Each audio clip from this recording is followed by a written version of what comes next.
Hi, Cancer. Welcome sa podcast na to.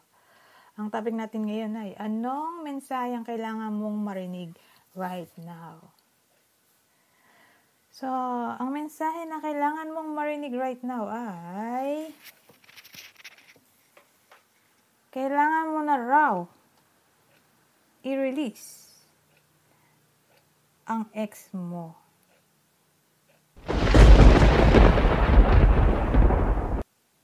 Medyo sad, pero yun ang sinasabi sa reading na to.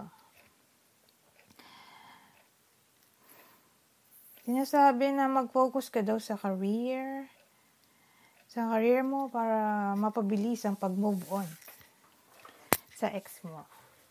Okay? Parang sinasabi dito na makakatulong kung magiging ambitious ka, goal-oriented, maging masipag. Kung nandun ka sa situation na attached pa rin sa ex, parang sinasabi dito na forget na totally ang ex.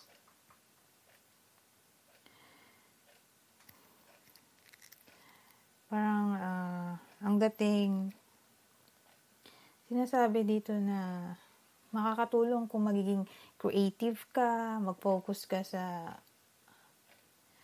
ibang bagay or situation para ma-divert ang attention mo sa iyong sadness or depression. Kung nandun ka man sa situation na stuck dun sa ex, parang sinasabi dito na para mapabilis ang pag-move on ay matutong makihalubilo sa ibang tao or bumuo ng sariling grupo or tawag dito, makipag-meet sa mga friends mo. Ganon.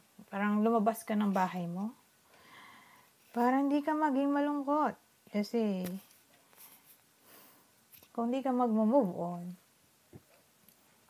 sinasabi dito na chaos lang daw ang dala ng ex mo sa buhay mo. Kaya need mo na talaga siyang i-let go totally. Sinasabi din dito na mag-focus sa mind, body, and spirit. At wag i-neglect ang isa sa mga to. Kailangan balance yung mga yan. Mind, body, and spirit.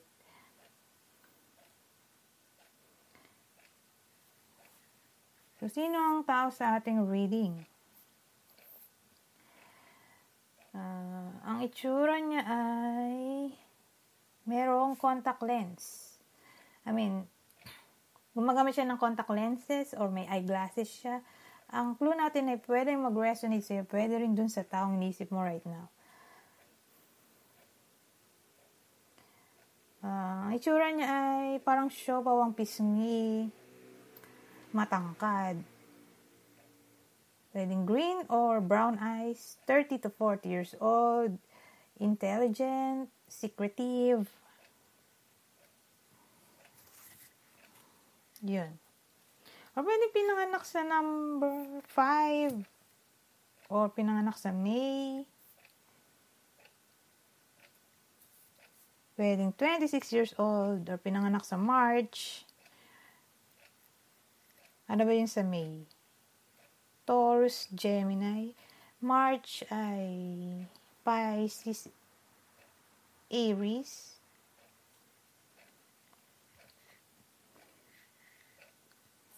So, yun. So, I think that's it for now sa mga Cancer na napadpad sa podcast na to. Kindly like, subscribe, and share my video or this podcast. sa mga friends nyo. So, goodbye for now.